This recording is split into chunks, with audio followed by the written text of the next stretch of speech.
I'm Anna Marie Cops, and it's sound! It's sound! I did laugh. 125 font, all caps. It's sound! Yep.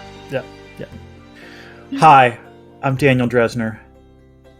And who are we if we can't protect our patrons, Anna? Who are we?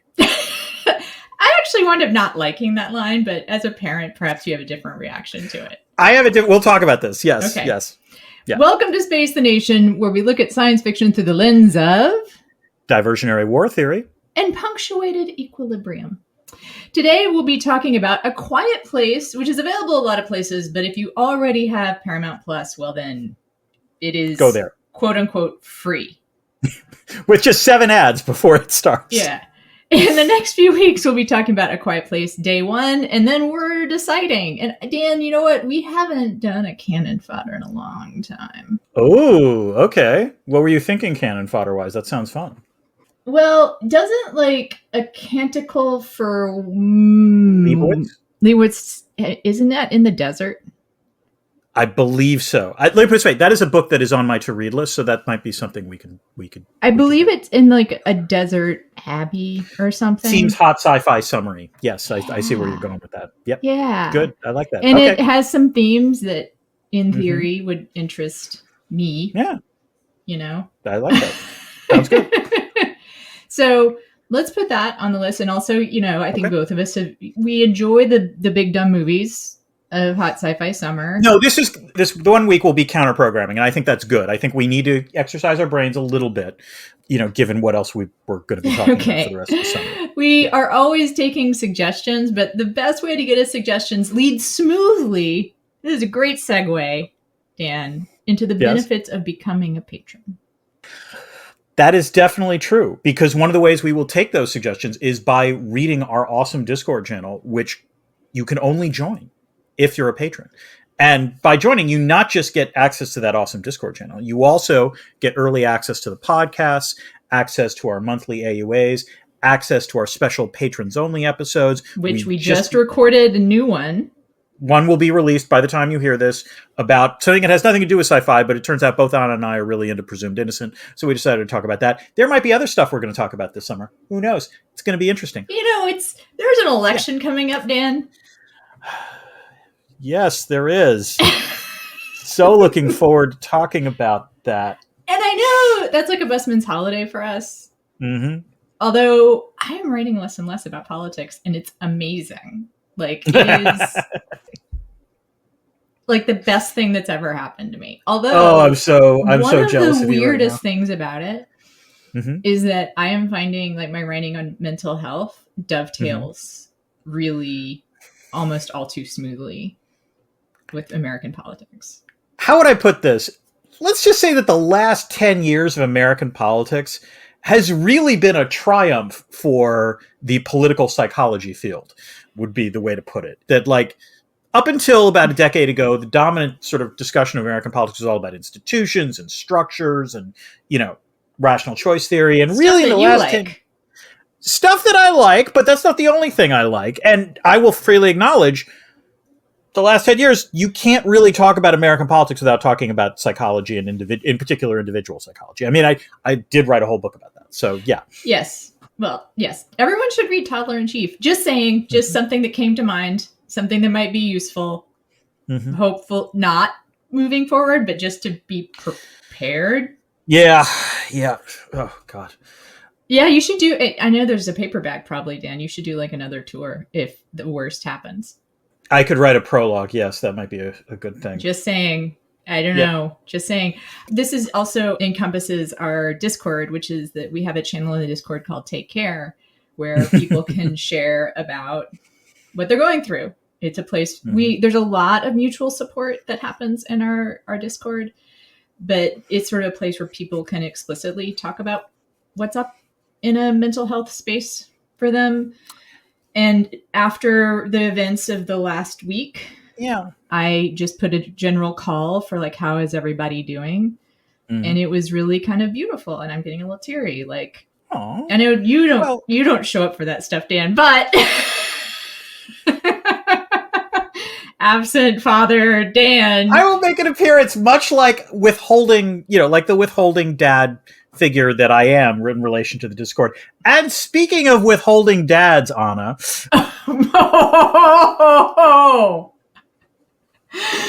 Did you like how I did that? Yeah, are we talking about ads or are we talking about the movie now? We're talking about both. We're talking about the movie, definitely. Okay, but yes, what? Go ahead. Let's just another benefit of becoming a patron is you don't get ads. But we can get into the movie now. This was well, actually, no, we have to do a take care.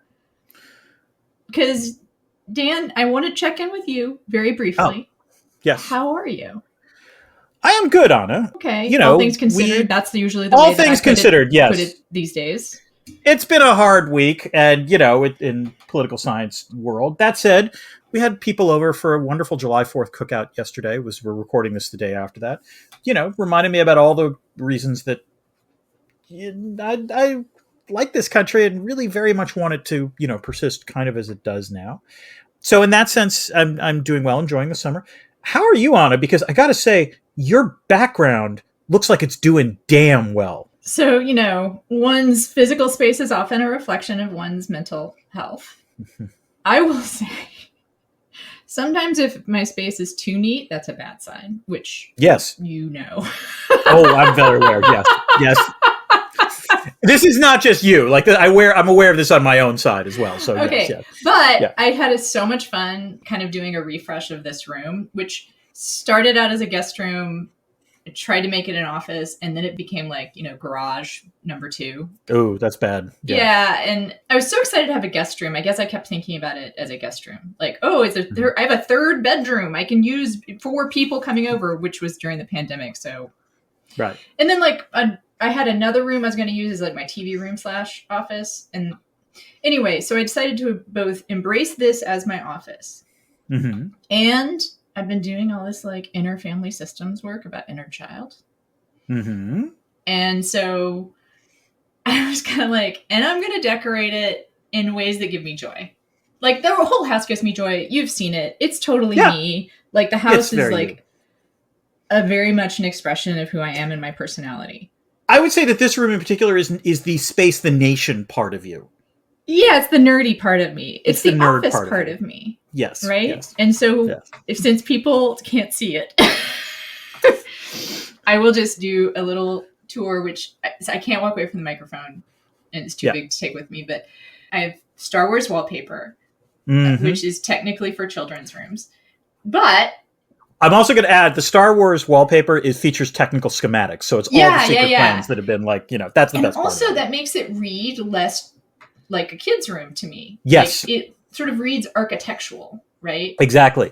Yeah. No, wait this way. Someone coming into that room will look at it and like, oh, that looks like fancy wallpaper. You would have to look closely to realize what those drawings are of. So I mean, you can, very once well you see it, you can't unsee it. But like, of course. Yeah. And then I have a poster for my favorite movie of all time, Alien.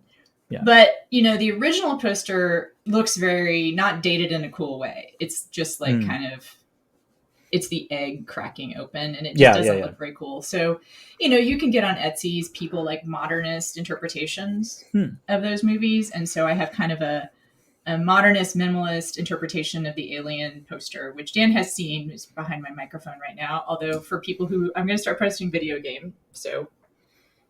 Whoa. There. And then I have gallery wall underneath the display shelf that is, and people really can't see this, but I will do it. I posted it to the Discord. Oh, okay. It's framed postcards from JPL, Jet Propulsion Laboratory. They're space tourism. Pretty awesome.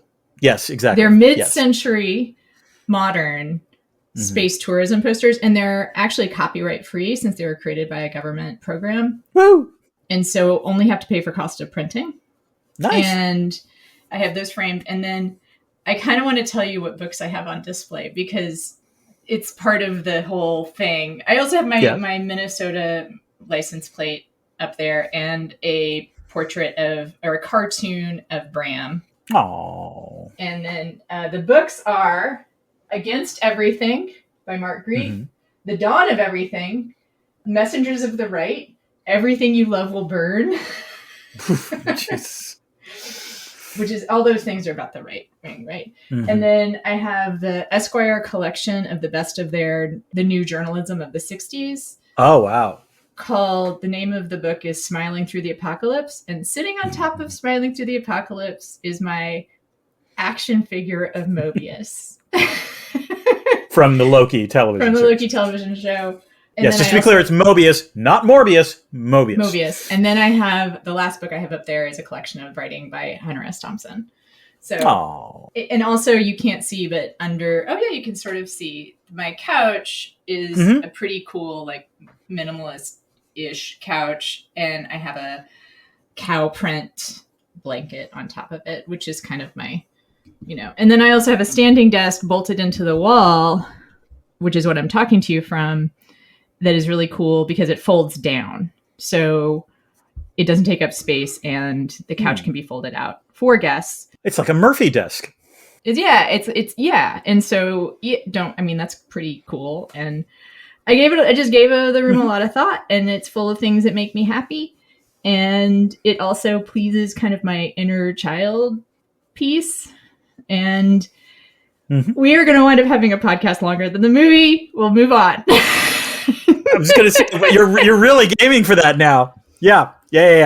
Well, we should get into. I just want to say, like, it just makes me so happy. And I also have. There's also a. Be clear, you're talking about your office now. My office, and there's also a sconce on the wall above the couch, which means I finally have like a reading nook in this house, which there were other places in the house I could read, but they weren't like super like curl up comfy. So no. Like, you've been in my house, I love we have the reading nook, and I'm very happy about that reading nook. I mean, there's places you can read, and then there's like the reading nook. Yeah. There's a difference. Right. There's a place like I have a nice chair in front of my fireplace. I have an Eames lounger in front of my fireplace. Great. And you can read there, but it's also just kind of it's more of like a enjoying the fire. Anyway. All right. Why are we doing Quiet Place? Let's move. Well, A Quiet Place Day 1 is coming out. This is a somewhat surprising franchise because that'll be the third film in this. But I vaguely recall, and when we're going to do a movie that's just coming out, always nice to see the one that sort of laid the groundwork. And I remember this first film being reasonably well crafted, so it was worth visiting again, I thought. Yeah. So I remember it being well crafted too. I don't know if it works as well on second viewing. I think we will talk about that. Yeah. Logic and motivation and continuity issues come up. Yeah. But it is really well crafted. And I was going to say we're supposed to have crossover summer, so it is an Office crossover. This is actually Jim from The Office. Yes. But buff Jim. There are two stages of John Krasinski's career, right? There's Office Jim, and then there is action movie star Jim. And I much prefer Office Jim. But moving on. And I guess this is skipping ahead. If you have not seen this movie, stop the podcast right now. Go watch the movie. Although it's funny. I would actually say stop the podcast right now. Wait until September or October and watch the movie. Because it's so autumnal. It's just like... It is. Yeah. Upstate New York in October. It's beautiful. Yep. Like, that's gorgeous. One of the things that's really pleasing about the movie. Yeah. Right? No, it's beautifully shot. And there's a lot of nature shots, which we will talk about. So, that said, I don't think the podcast will ruin it for you if you really don't want to watch it. Big plot twist that if you don't see coming, as I did not see coming, we're not going to ruin it. But it's probably better. Let me put it this way. I think the film is worth watching. So, I recommend watching it and then coming back to this conversation. It's not even a laundry folder. Like, if you're going to watch it. Oh, no. I think this is the opposite of a laundry folder. Yeah, watch it. In no small part, because you really do need to pay attention. The sound is obviously one of the most important things in this film. So this is not something where you should be watching and not paying attention. Yeah, that I agree with. Yeah. So that almost covers previous experience too. Yeah. Dan, You saw it in theater. I did, and I will also add, I do wonder if this is one of those films that's even better in a theater than watching at home. Yes, partially the sound. Also, watching in a theater forces everyone to be quiet, and you're not going to get distracted. This is a movie that is good without distractions, and so It also has some slow parts, and so it is good to be able to sit through the slow parts, still paying attention. Yeah. And there are parts also that seem slow, but something important happens. Yeah. Oh, yeah. So, yeah, I definitely would watch it in a theater-like an experience. Don't do this one on the iPad. Don't do this one on your computer. Yeah. Go ahead. The bigger the screen, the down. better would be the way to put it on this film. And, which is odd because it's not like there are special effects in this film, but it is nonetheless the case that it is a film that works better with a bigger screen and, And the special effects are very good. It got nominated for an Oscar for sound design. And I actually wound up watching a little bit of actually, back up. I did watch some making of stuff, but it wasn't about the sound design. It was late. It was late last night. Well, Anna, this is a lovely segue into the story behind the story. So let's talk about that. And I will say the most surprising thing, and I don't think I noticed this or I'd forgotten it the first time watching it, was as the credits start rolling, Michael Bay was involved in the production of this film, that is not a name that I would have associated with this kind of movie, I guess would be the way to put it. Yeah. So there's actually this is a pretty, unlike some of the movies that we've seen. It's funny. I think sometimes, no, it's not exactly true that the better the movie, the smoother the production. I will say on some level, the more like mid the movie, the better. And this movie, it benefits so much from being better than you expected. It is well made and well crafted. Yes. I think one of the reasons it did so well is that people like John Krasinski, the guy from The Office, made a movie, and people are kind of like, okay, and it wound up being very good. The original treatment was by Scott Beck and Brian Woods, who conceived of it in college.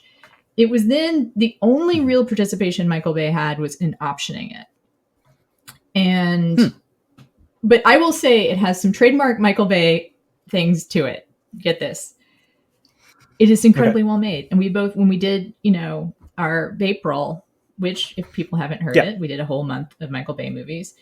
The thing that's a consistent, quality is that he cares about craft. And this is also a movie made by someone who cares about craft. So yes, that is an excellent observation. I agree. Yeah. It's not clear to me from reading this how Krasinski got involved, but he saw the screenplay and actually wound up becoming a co-writer in addition to co-star and director. This surprises absolutely no one if you've seen this, but he was drawn into it because he and Emily Blunt, his wife, who plays his wife in the movie, had just had their second child. So themes of fatherhood and parenthood were top of mind for both of them. Emily Blunt was going to do it and then decided not to, and then decided to. And then in the writing about this movie, it was made in 2018. In the writing about it, Krasinski kind of is like, and I really thought it was important to get a deaf actress to play Lee. And part of me's like, that was kind of the thing already. That was like not about us without us, I think was kind of already a thing. So it would have been just weird to not have a deaf actress. I'm going to defend Krasinski a little bit on this in that, like, you're right. I don't, but like, this shows how quickly he did the thing you should do, but go ahead. Yes. Right. But like, let me put it this way. I think even in 2018, it would have been possible to do the wrong thing. So like, that's what I mean by that. In that, Okay. So nonetheless, keep going. Sorry. That actress is Millicent Simmons, who is incredible. Like, yep. I will give it away now. Like, wow. I didn't even think of her as a child actress. I would say, yeah, I mean, like, it's not just that she's great, that Anna thinks that she is great is amazing. So, yeah. And that I didn't think of her as a child actress. And it's funny because she was actually, there was an ASL interpreter on set and an ASL who was kind of a coach, but she is the one who really brought the texture of ASL to the movie. Krasinski saw her signing in a scene and thought, oh, we have to do more of this. Like, we have to like have this be a part of how the whole movie works. And she helped kind of show them the difference between different tones of ASL. Like Krasinski's signing is very abrupt. Which is actually in keeping with the character. So that's actually good. Right. Yeah. Whereas Blunt's signing is much more emotive and like kind of fluid. And she described her signing as kind of almost like a teenager signing, kind of sarcastic almost, like with an attitude. There's that one scene where there is no denying it. Like, even I could tell it was sarcastic, where she talks about the hearing aid is not going to work. And like it, yes. And he's being a dad in that scene too. And also, I'm going to go ahead and get this away. The last line of the father to her, she had a change that winds up being significant. And that's interesting. We'll get to that. We'll get to that. And I think that's kind of, I don't think I'm missing anything there. I do think the acting is really good. It was nominated for a bunch of stuff with Screen Actors Guild, Writers Guild, but the only Academy Award, I guess WGA is actually pretty big. WGA a nomination for Best Original Screenplay. Oh, that's impressive, and actually. One for Screen Actors Guild for Outstanding Performance by a female actor. Ooh, in a supporting role? Question mark raises voice. Yeah, that's a little... Yeah, they might have been gaming the award system there, but I mean, yeah. So I think that's about it. And of course it spawned I might have spawned a video game. Like, anyway. Really? Oh, dear. It spawned a sequel, which is A Quiet Place the next day or something. I can't remember what's the... Day... Well, the one that's coming out now is... the one that's coming out now... Quiet Place Part 2, and then there's Day Part 1. 2, that's it. Yes. Yeah. And think about all that. I mean, Krasinski, it's now kind of his calling card almost, right? Like... Oh, it's the best thing he's done. I mean, it was filmed in Dutchess County, and they used a bunch of local... all of the set, all of that is, on location filming, and they actually had farmers plant that field, like local farmers plant that field. Wow. It's a real That's good field. All right. That actually not quite gets us to the next thing, but we got to check out What's It. So we have to do Chekhov's What's It. That's true. This is the thing that often appears in Act 1 that winds up being relevant in the third act. Anna, what do you have? Chekhov's I Love You. Oh, that's so sweet. Yeah. I'm much more literal. It's Chekhov's nail, which we'll talk about. All right, let's get to the plot.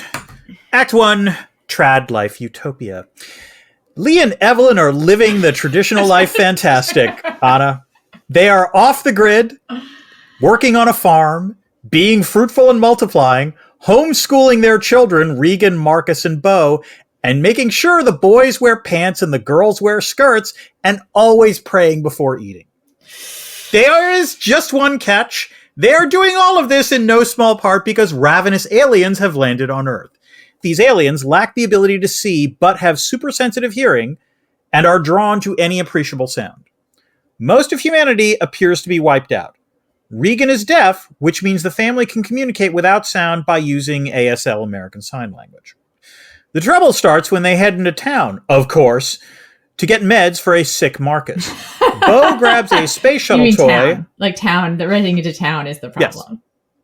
Yes. I mean, all urban spaces are you should bad. Be completely self-sufficient. No. Right, okay. Exactly. Yes.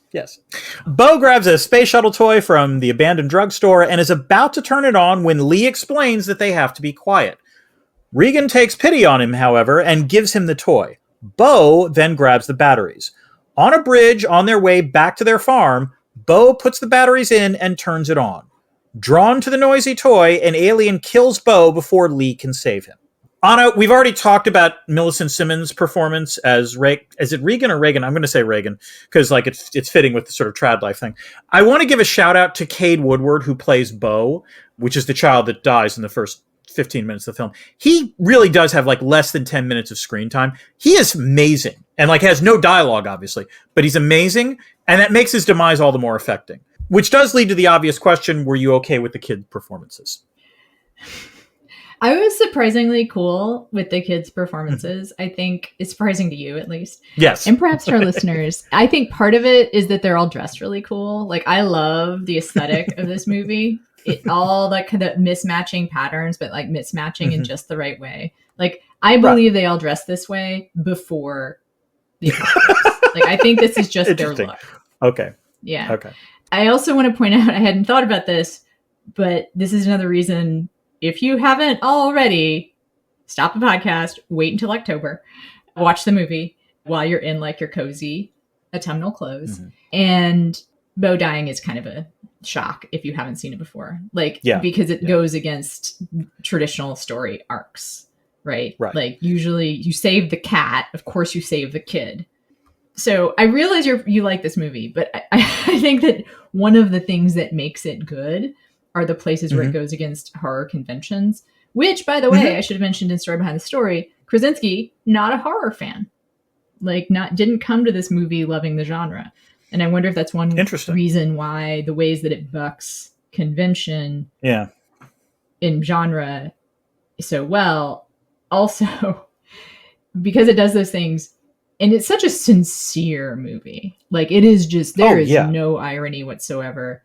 No. Well, there's irony, but there's no sarcasm. There's no self-awareness. Right. And there's no snark in this film. There is no snark. And it is, the characters and the audience, like, you're not genre savvy. Like, genre savvy would be saving the kid. Yeah. This is a horror movie that saves the kid. Again, this is props to Krasinski, both in terms of the writing and the directing. That is a fantastic opening sequence. Yeah. And again, because Bo dies, it also sets up the audience. It basically, Krasinski is telling the audience, you don't know what's going to happen going forward. Yeah. Like, anyone can actually die. And so it's not a horror film for horror aficionados. It's a horror film for a much wider audience. And that's a hard thing to do. And I appreciate that. All right, let's get to Act 2, well-defined gender roles. A little more than a year later, Evelyn is 9 months pregnant and the family is living their life, playing Monopoly, trying to build a better hearing aid for Reagan, and planning how to raise an infant very quietly. Lee orders Marcus to accompany him into the woods to do man stuff, while Reagan stays with her mom. Marcus, the very definition of a mama's boy, is reluctant. But Lee takes him to catch fish and then speak in a normal tone by a waterfall because the ambient sound will cover them. Reagan, upset that she cannot go and convinced her dad does not love her, visits Bo's grave. Evelyn's water breaks and she goes into labor while everyone else is gone.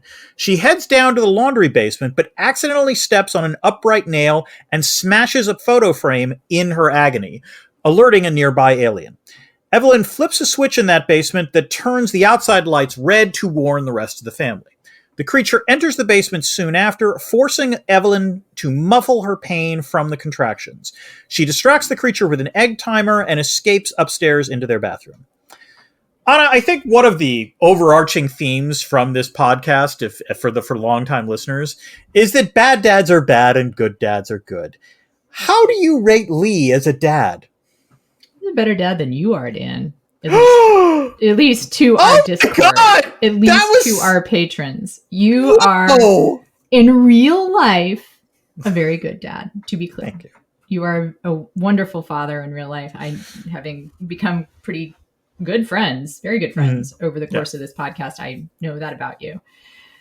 This is trad life. I mean... Yeah, it really is. I think one of the sneaky things about this movie is that you don't have to be a conservative to enjoy it and even really like it. But man, like, does it code for a conservative audience? No, it's a code switching film. Like, one of the geniuses, the marketing, I don't know if it's like intentional or not.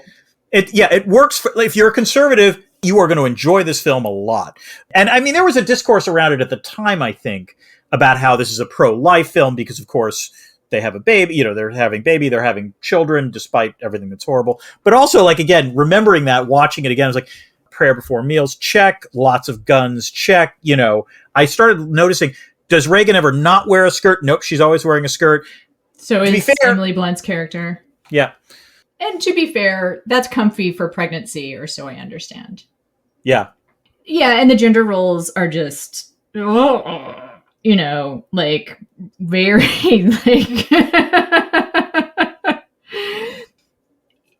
Yeah, and we talked about this a little bit before we started recording. Like, as someone who is pro reproductive rights, it is a little with the pro-life discourse a little infuriating because that is a choice. You get to do that. There's nothing about reproductive justice that says don't have kids. And in fact, like, some could say, like, that's the ultimate expression of choice, is to choose to have children in this environment which is like the freedom to do that is really important. There's no state to say you must have kids. We're not going to let you do anything but have kids. Because, there is contraception available in that drugstore. I mean, I doubt there was a run on condoms. Like, no, someone in the Discord asked this, like, really? They're in the pharmacy and they don't get condoms? And actually my response to that was, no, they're definitely making a choice in terms of procreation. That is not That's what I'm saying. They're not idiots right. there. That is what I'm exactly. saying. No, we're on the same page here. You could even get probably the abortion pill behind the counter, Yeah, like, at no least one's stopping you, unlike in Texas so right now. Yep. So maybe we'll talk about more about this, later, but on second viewing, again, this is another thing that kind of on second viewing bothered me more than the first time I saw it. So I want to say one thing. One thing, which is Krasinski has said in interviews that the dad Lee is a survivalist kind of guy, like pre-apocalypse. Like that's one reason why they're so prepared. And part of me was like looking at that and thinking like, you can do canning even if you're not conservative. Like you can like yeah.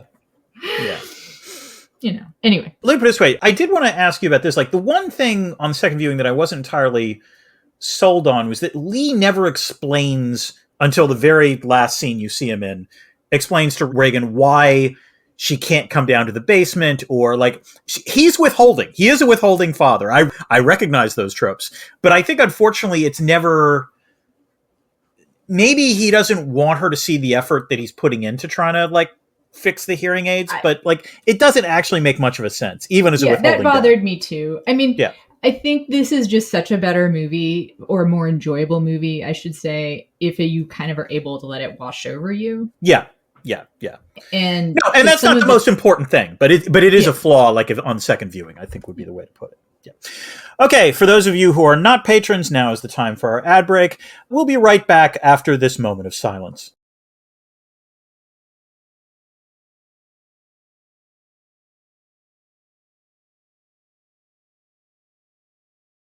Silence. It's golden. All right, let's get back. And actually free. So yeah. It's really more of a PSA. There we go. All right, let's commence with Act 3, Fathers Knows Best. Lee and Marcus return to the farm and see the red lights. Lee has Marcus go to the silo and use fireworks to distract the aliens. Lee then returns to the house and sees that Evelyn has safely given birth to their baby without any drugs. Holy crap, Tradwife hero. Just, yeah. As someone who has been in the room for two births, drugs are awesome, and I cannot recommend them. Read about it. One reason I haven't done it. So yeah.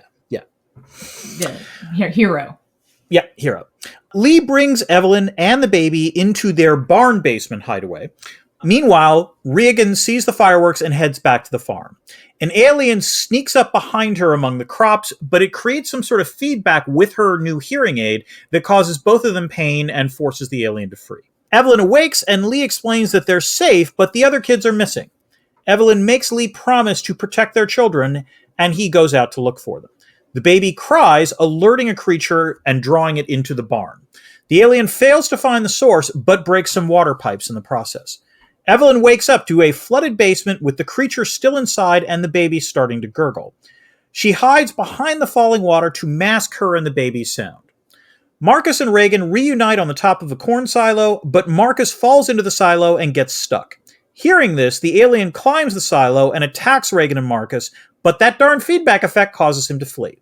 Anna, in this entire film, there is really only one scene of normal dialogue between Lee and Evelyn, but I am very glad they put it in there because it showed Evelyn still mourning their dead child even as a new one was born. And this might sound like idiotic to anyone that actually has had to deal with this thing, but movie logic sometimes suggests, a new life counterbalances the loss of an old one. And so I will say this is something that improved on the second viewing because I'd forgotten that it starts with Evelyn talking with regret about Beau's death. It's just a lovely little note. Emily Blunt earned her award is the way I would put it.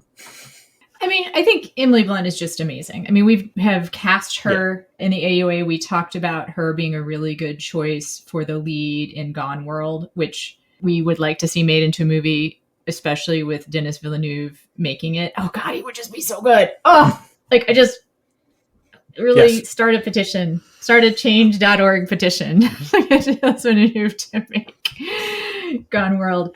Yeah, she's incredible. In some ways, I think, you know what? It's not fair. I was going to say she carries the movie, but all the performances are really good. They're just all really good. I think Krasinski kind of has the lightest lift, but it doesn't mean that he's not great, right? Yeah. So I also want to say, as someone who, I went to high school in Nebraska and have heard about people falling into silos, and you drown in corn. It is terrifying.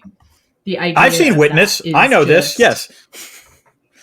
Oh, that's right. That's in Witness too. But like, that idea is just, and it happens. People, it's like quicksand. And the more you struggle, the deeper you go. Like, my one thought was like, Marcus would know not to struggle.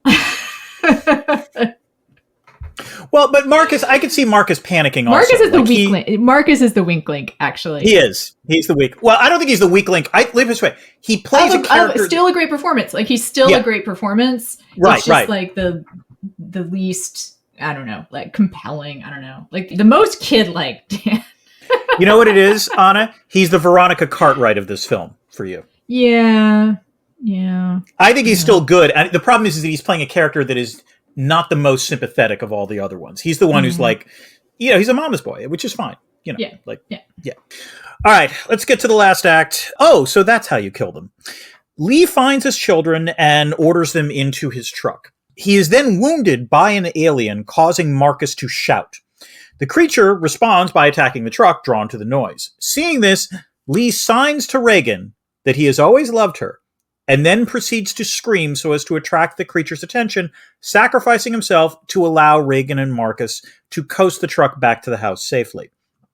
The aliens are still there, of course, so the kids and a grieving Evelyn head to the laundry basement. A creature follows them in. Reagan, remembering the reaction the alien had to her cochlear implant at the corn silo, puts the implant near a microphone to amplify the noise, causing the creature to screech in pain and expose the vulnerable tissue behind the armor plating on its head. Evelyn then kills it with Lee's shotgun. The shot draws more creatures, but now that the family knows how to hunt and kill them, I think everything is going to be fine. Okay, Anna, on this viewing, we talked about, and we've referenced this, about the fact that this film is a good film. And I agree with you. I think part of the reason it works is that it was better than anyone expected.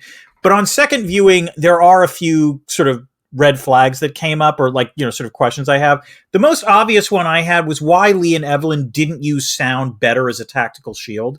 Lee literally says at one point to Marcus that the aliens are drawn to the loudest sounds. I'm surprised they wouldn't have used this more to their advantage when they had to travel or defend themselves, literally setting off like sound mines somewhere else so they could, in one direction, so they can then walk in the other and not worry about it. It was, in other words, it's one of these films that, like, as you think more and more about the situation, you could have been more creative in terms of ways about using sound as a defense against the aliens. Yeah, I think my general criticism, plot-wise, of the movie is that this seems less like day 400 and whatever, and more like week 4, Oh, yeah. There is stuff that you would have learned quick. On second viewing, Bo putting the batteries in his toy. Right, he's got to be a little kid. Yeah, they all should have known better. That I agree. That made no sense whatsoever. Yeah, and I also thought of the noise-making thing, which is that would have been something you'd be carrying around egg timers. Right. Or alarms. Anything that you could have set a timer for that then creates a noise is extremely useful in this world. Yeah, and then this reminds me, so one reason we did Reign of Fire is because of the coverage of the apocalypse in the mainstream media. Yes. Yeah. It's the same. No, when you said it sounds... This is worse. This is worse. Yeah. I thought, well, I don't know if it's worse. It's the same. It's not worse. It's the same.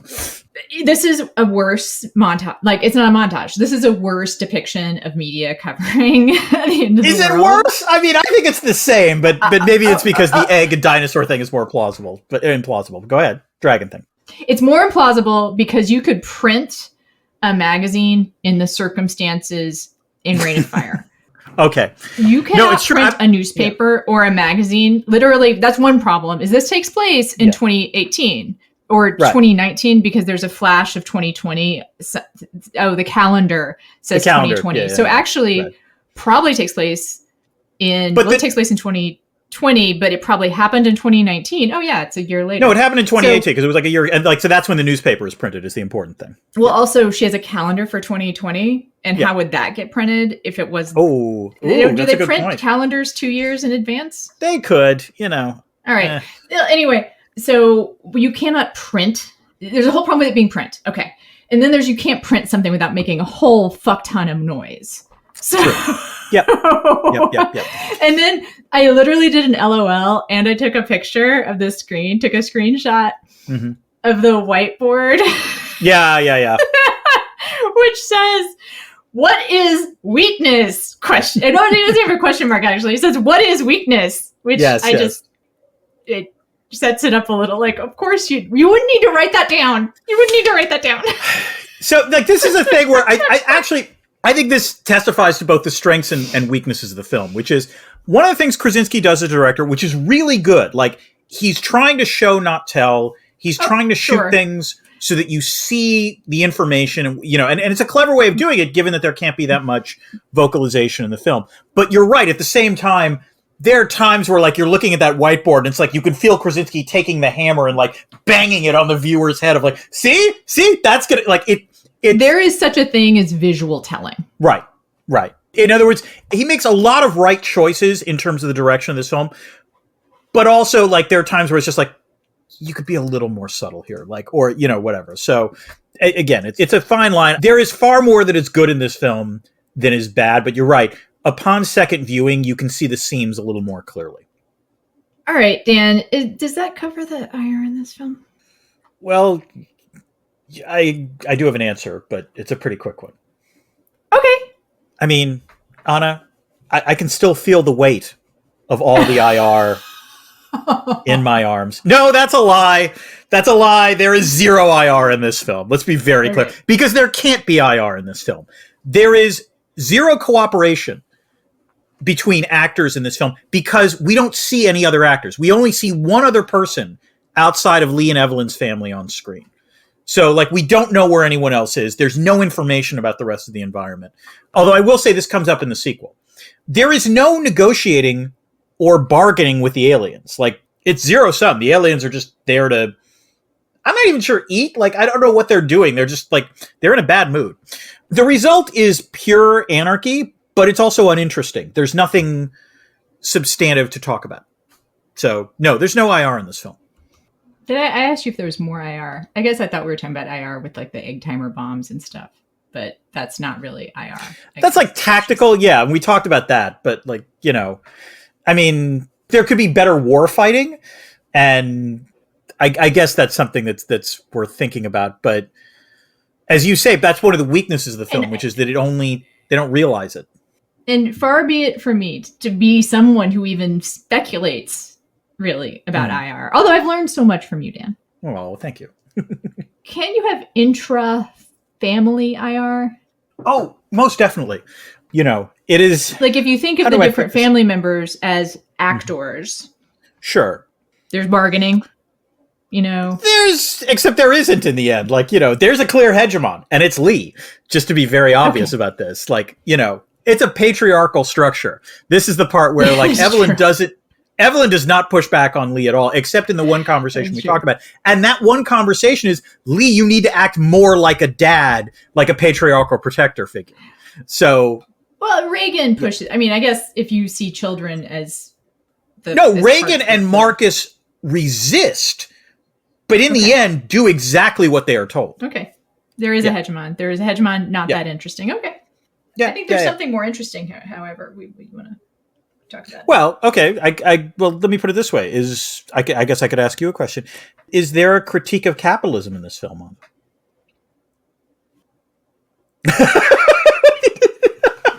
What did you just sign?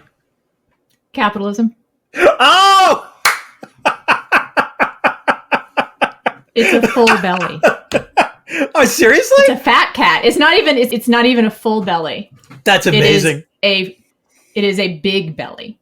And capitalism delivers, Anna. That's it. Sorry, go ahead. Well, you could see it that way, or you could see it as over delivering to someone, to some. Okay. And it's not a leap to say that ASL is resistance, that there is an aspect of, because it arises out of a community. It was not imposed from the top down, although parts of it kind of were. But to be able to form your own language and to use that language within like a larger language and to fight for the inclusion of that language is pretty radical. And in fact, often overlooked in history in the same way that Martin Luther King Jr.'s radicalism is overlooked in history. Helen Keller was a socialist. Like, she was a devout socialist who like palled around with Eugene Debs and Emma Goldman. Like, she spoke on this issue. She was considered one of the most articulate spokespeople for socialism. And she wrote a lot about parallels of blindness and capitalism. Like, she talked about the oppression of the disabled. She was an early disabled rights advocate. And also she spoke about corporatism being, and I was looking for the exact quote. That's one of the reasons why I kind of like spaced out just a tiny bit when you were talking, which I never do. Never do. No. Usually. No.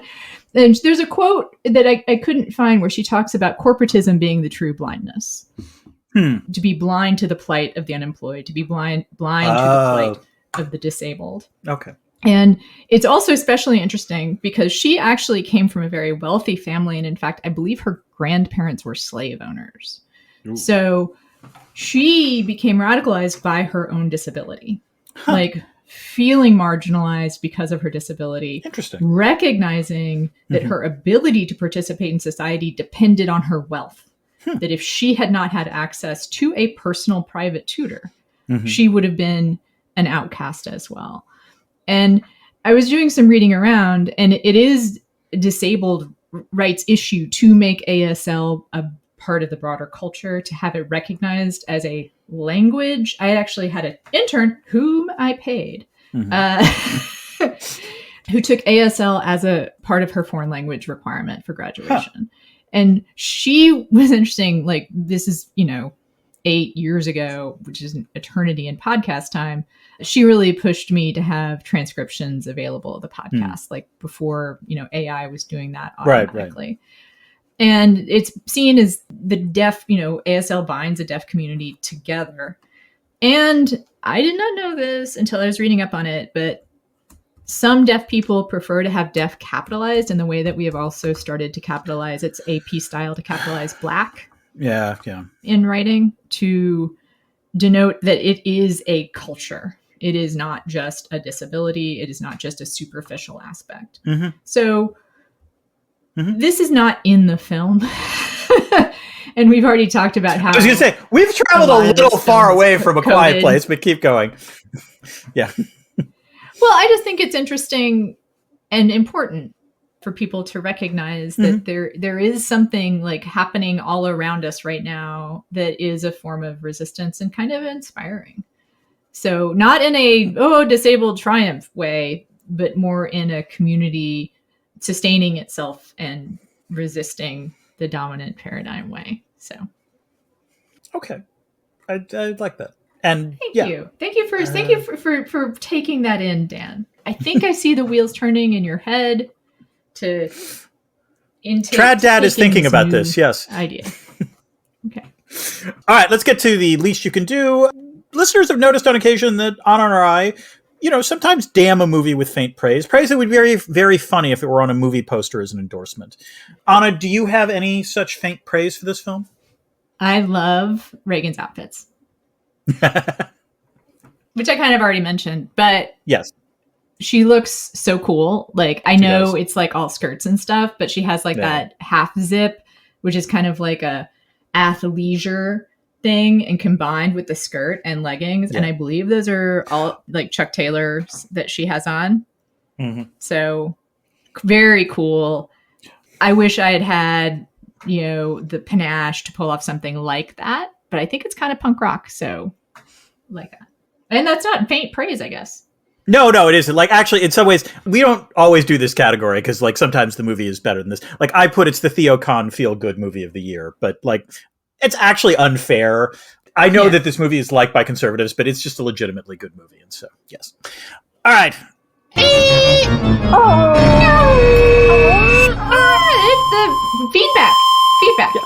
That's what feedback. Oh, very good. Very good. Oh, it's feedback. Like Reagan's. Discordant, almost. Yes. So it's time for Discordant Notes. This is where we take questions from our patrons and answer them in the podcast. Dan Brennan has the question for this episode, which is a species like this even plausible? You know what? I mean, let me this way. I'm actually a little legitimately curious to watch the A Quiet Place Day 1, because one of the things that's not clear to me is, are these creatures that actually exist in space without the need for spacecraft, or is there something else going on? Because it does seem like their exteriors are pretty damn, like, hardy. So there is backstory for this, and I find the backstory to make it, I don't know, like, it still doesn't quite scan. Is it midichlorian level backstory, which was not good? I'll let you be the judge. Okay. So they come to Earth on a meteor, which sort of answers your question about whether or not they can survive in space. Okay.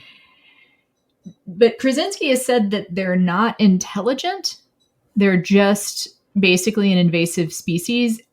And that kind of makes sense because they don't seem to be aware that they might not, they might be too much of an apex predator. They're an invasive species. They might come to dominate the biosphere and then be unable to continue to feed themselves.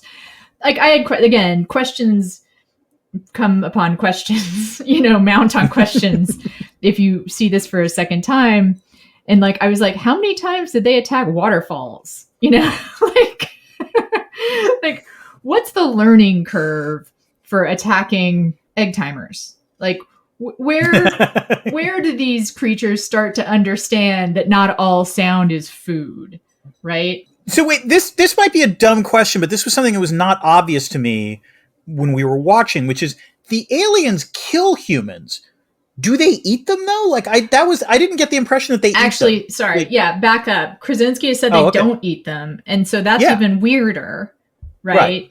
So what do they eat, and why do they attack? Right. We know is it just that there are animals that kill for sport. Anna, I think I know where these creatures come from.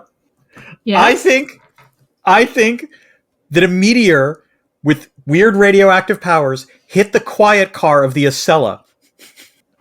And so these are creatures. And they're the people that shush? Yes, these are creatures that shush, Anna. These are creatures that hate noise because they're just trying to be on the quiet car. Oh, I got it. No. It's an invasive species invented by a race of sentient beings who ride quiet cars. Okay, that's good. So, that's also good. Yes. Not but you see created where I'm going by radiation, with this. Yes. But engineered in a lab and intended to die off. Intended to create quiet times and quiet spaces. And so they don't need to survive. They're, like, kept in reserve as kind of like a bomb. Okay, that would be a great Quiet Place 4, which is we get the real aliens that arrive. They have subdued the earth and made it silent. Yes. And then they get to come. It's sort of like the guy who gets to read after the nuclear apocalypse. It's Burgess Meredith. Yes. Like, yes. Yeah. Yeah. Yeah. I like that. That's good. We've done some great workshopping here. I mean, I think Michael Bay is going to pick up our script, our story idea at least. Oh, wait, what's that? Waterfall or something? Corn falling out of a silo. Yes. Right. It's the debris field. This is when we talk about things that we overlooked in the rest of the podcast. Anna, do you want to start? I mean, this is the thing, like the so many things. Yeah. Right. Yeah. There's also, I sort of want to take Krasinski aside and be like, I know you're trying to show and not tell, but there is such a thing as telling, even though you're showing, right? It's visual telling. Yeah. So there's the pan of missing posters. Right. Who would have the time to create missing posters? No, I noticed that this time. I was like, I actually wondered if that was even like a new like thing, or if it was just. But I guess it was clearly alien related. But that didn't make any sense in that context. I agree with you. No. Yeah. And I think so that made me wonder, didn't this probably happen pretty fast? Like, as I said, one of the things I'm legit interested in is whether this new film like somehow manages to retcon these things to make it sensible or not. So yeah, that's fair. I haven't seen the second one, and I think I'm going to watch it in part because I love Cillian Murphy. And I was thinking we should do like a Cillian Murphy month. Like, I don't know what it would be, but well, we can do Batman Begins also. March. I don't know. No, like, Cillian. He's in a bunch of good stuff. Sunshine. Oh yeah. You know. Yeah. So we could celebrate an actor. Oh, like we're gonna do Fishmas. We're gonna do Fishmas. We will do Fishmas. Yes. We are going to do Fishmas. I mean, I actually have a fair amount of things because, like I said, sort of questions mount upon second viewing. But you go. So let me praise something Krasinski does well. And again, this isn't rocket science, but he's good about this. We don't really see the aliens, like a full shot of them, until towards the end. And again, this is filmmaking 101, particularly with horror films. But this is appropriate where we just know they're a menace. And I think it's good that we don't really see them in their full flower, as it were, up until the end. It makes the fact that they're good special effects even better, I guess would be the way to put it. So, Dan, I think this is a problem in trad situations in general, but also it's a kind of modern issue, which is anxious parents just waiting to leap on something you've done wrong is a really shitty way to grow up. like these kids are going to need therapy, and there's no therapists. I don't know. Okay, can you give a specific example of this, though? Like, in the film? Like, when does this happen? Bo! When they're like, Bo, don't do that! And, with Reagan, when she goes to the basement, don't do that! There's, like, I feel like I had a little bit of that growing up. It's not a... It causes neuroses. It makes you neurotic. Don't do that! So, I'm gonna defend the film on this one, because, like, the counterexample of this is when they're playing Monopoly and accidentally start a fire and like break the glass. Oh yeah, I hated that too. Lee snuffs it out, but they don't scold the kids on this. Like, that's a moment where they're just like, let's see what happens. I'm gonna push back because parental reaction is just as bad as scolding. I mean, okay, this is where, okay. But also, by the way, this raises, how do I put this? As a parent, I really do think there are times where it is okay if you're a parent that you indicate to a child that you disapprove of something they've done. That is one of the ways in which they learn. It should not be the only way in which they learn. Tell me, Dad, I know you're a good parent. What I have gathered from my reading on bad parents is that kind of scolding is in general.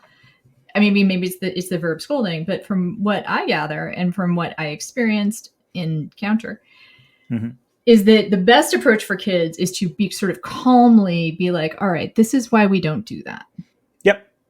True. Not bad. Don't do that. Yes, that's correct. But I don't think they do bad. And tone matters as much as what you say.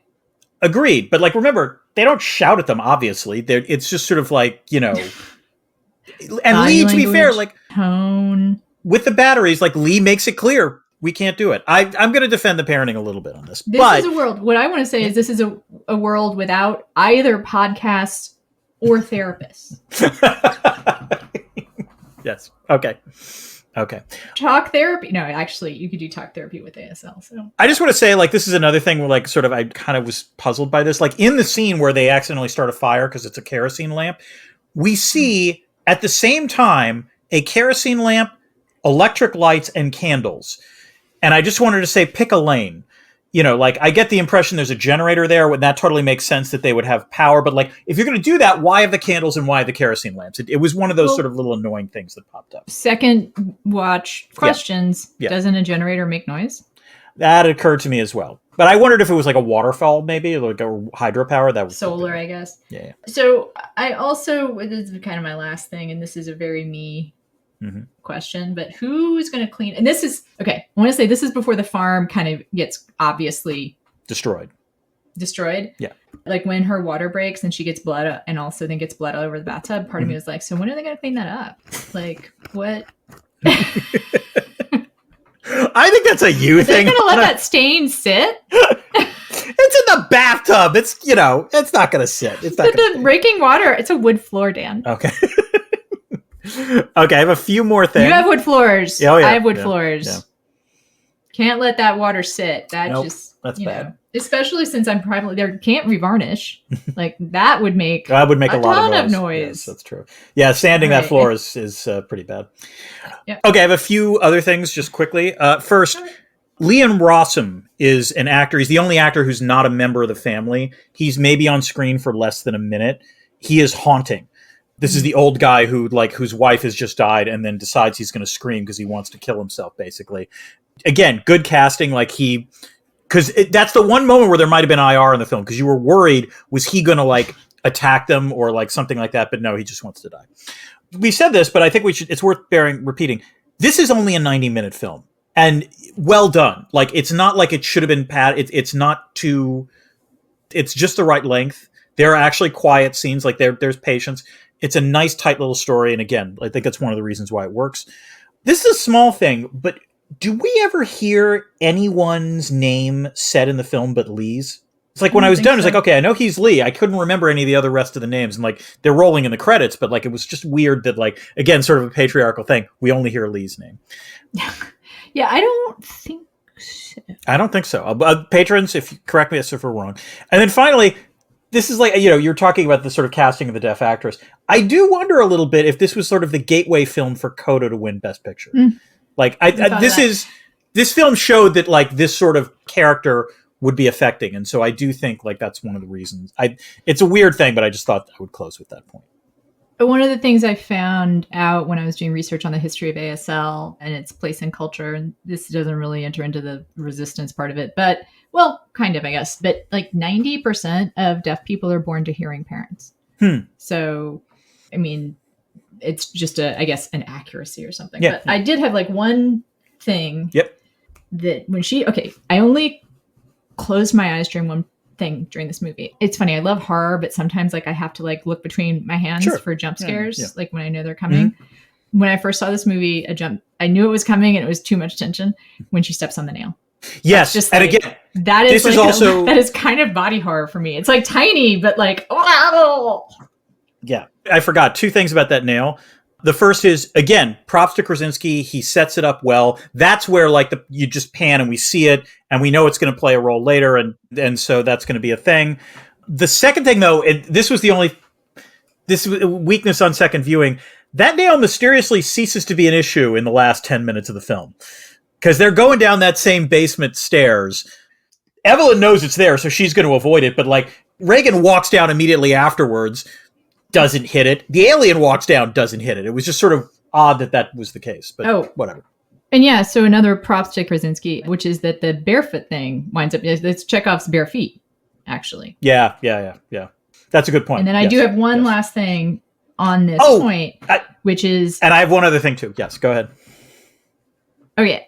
As someone who has had to have this happen, you're going to need a tetanus shot after stepping on that nail. True.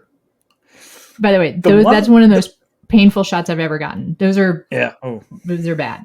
So. The one last thing I had, and I just kept wondering this: where did they find all the sand for the paths? On a farm, you might have it. I guess that's a lot of sand, though. That was all. That was just the one thing that kept sticking with me. But again, not a huge thing. There's stuff. This is all stuff. It's a testament to the movie. Yeah. Kind of like we were saying with X-Men Days of Future Past in a way, this is a movie when you first see it, it's technically good enough and the acting is strong enough that you don't think about a lot of the details. It is right. I almost wish, I mean, I think we've had a good conversation. I'm glad I was able to share that stuff about Helen Keller, but I almost wish I hadn't seen it again. It would stand up better in my head if it was if I had not rewatched it. But are we done? There's a lot of debris. Would have totally gotten killed by aliens. So much debris falling. All the debris is gone, Anna. I think we're ready to close up. All right. So we're on social media, at least on Blue Sky. I'm Anna Marie Cox. He's at Dan Dresner. He's on Threads for some reason. Whatever. I am on Instagram, which is unlike Threads. If you really are curious about my office, I've been documenting it and the improvements that have been made. On Instagram? And so yes, on Instagram. Oh, so excellent. You don't have to join the Discord if like all you want to know about is my office. And my pets. That is what's on my Instagram. Dan, I understand you also have something else that you would like people to know about. I have a Substack. It's called Dresner's World. I talk about, various things about international relations and American politics, particularly as the presidential campaign heats up. Also, by the time this is released, I will have had I believe, 4,000-word piece come out in Politico about what to expect, the sort of foreign policy legacy if Trump wins a second term. Spoiler alert, it's not good. So, you'll all get to be reading that if you want to. And I have a Substack, which is not, which is infrequent, but if you're curious about stuff that I'm thinking about, it's called Civil Wars, and it's at civilwars.substack.com. And I sent this to Dan. He didn't respond, but I posted something yesterday on 4th of July that I thought was a weirdly optimistic take on our situation, which is that it looks bad for anti-Trump folks, and there are reasons to despair. And I think I want to write something else about that particular like doomerism. Mm-hmm. But I find hope in the fact that anti-choice policies are incredibly unpopular. Like, Dan, you know this. Like, yes. Just among Republicans in red states. Yeah. Most people are for reproductive freedom, and those numbers have climbed since the Dobbs decision. Yeah. No, and also every time this has been a referendum where voters can weigh in, it doesn't matter whether you're talking about Kentucky or, Missouri or where have you, the pro-choice side has won. So, so make this a referendum on that. I kind of wish the Democrats would talk about nothing but reproductive choice. I actually think talking about the fall of democracy, as important that is to you, as important that is to me, is a less effective message for voters than women will be forced to stay pregnant. And you will have also to, if you cannot get pregnant, you will be forced to not get pregnant because fetal personhood laws outlaw IVF. Yes. No, I would phrase it slightly differently, which is I would say that, I agree with you on this. You can talk about the decline of liberty and the decline of personal freedom. Again, not sure that lands with everyone. But I will close with this thought. You know who has talked a lot about this among the Democrats? It's Kamala Harris. So something to bear in mind. Okay. So separate conversation, which is I'm mad at the White House for everything. And one of them, I might surprise you with this thought, is that they did not set up Kamala to win.